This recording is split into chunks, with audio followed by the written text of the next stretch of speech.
পবিত্র আল্লাহরে ডাকে নামাজের ভিতরে ডাকে কি ডাকে না? হ্যাঁ, নামাজে আপনি আমি আল্লাহরে ডাকি, যদি আল্লাহরে খুশি করতে পারি, আল্লাহরে খুশি করতে পারি, তাহলে আমার আল্লাহ পাক রব্বে কারীম বান্দাদের সমস্ত চাওয়ারে সমস্ত গুনাহ মাফ করে দিবেন, চাওয়া পূরণ করে দিবেন। তাই নামাজ শিক্ষার দরকার। এখন আসুন, নামাজ তো বললাম, নামাজে কি হয়? গুনাহ মাফ হয়। কি হয়? আল্লাহর নৈকট্য লাভ, আল্লাহর ভালোবাসা পাওয়া যায়, আল্লাহ ভালোবাসা পাওয়া যায় এবং কি শরীরে শান্তি মিলে, গুনাহ মাফ হয়। হ্যাঁ, তখন নামাজের দরকার আছে না নাই? ওযু করার দরকার আছে না নাই?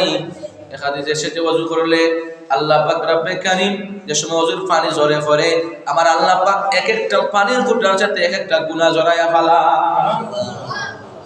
সুবহানাল্লাহ। তাহলে ওযু করার দরকার আছে না? এখন ওযুর ফরজ 60টা, কয়টা? 60টা মানতে হবে, আদায় করতে হবে।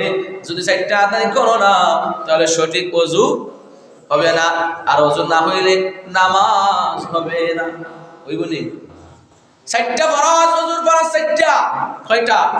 এক নম্বরে সমস্ত মুখ মণ্ডল ধৌত করা, চুলের গুড়ি হইতে দুধের নিচ পর্যন্ত, এক কানের লতি হইতে অন্য কানের লতি পর্যন্ত সমস্ত মুখ ধৌত করা। কেদা করা?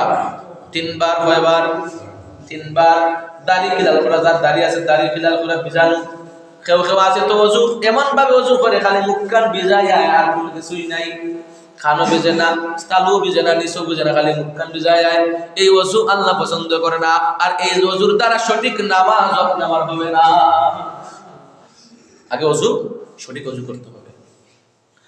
মাথা ওই যে চুলের গুড়ি হইতে দুধের নিচ পর্যন্ত, একবারে নিচ পর্যন্ত, এক কানের লতি হইতে অন্য কানের লতি পর্যন্ত সমস্ত মুখ 3 বার ধৌত করা ফরজ। কিদা?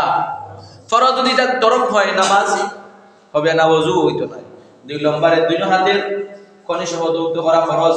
2 হাতের কনি সহ ধৌত করা ফরজ। তুমি যে সময় কনি ধুইবাই, তখন সারা শরীর কনি একবারে সুন্দর করে ভিজাইয়া 3 বার। কয়বার? 3 বার ওযু বানাইবা সুন্দর করে, সারা কনি ধৌত করা, 2 হাতের আঙ্গুল খিলাল করা, যাতে কোনো জায়গা শুকনা না থাকে, সমস্ত হাত যেন ভিজে।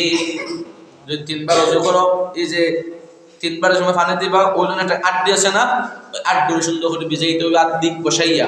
হ্যাঁ, তখন পরিপূর্ণ ওযু হবে। আর যদি তোমার কনি ভিজে না, এই জায়গা ভিজে না, যদি তা হইরা তাহলে ওযুই বলি, আর ওযু না হইলে নামাজও হইতো না।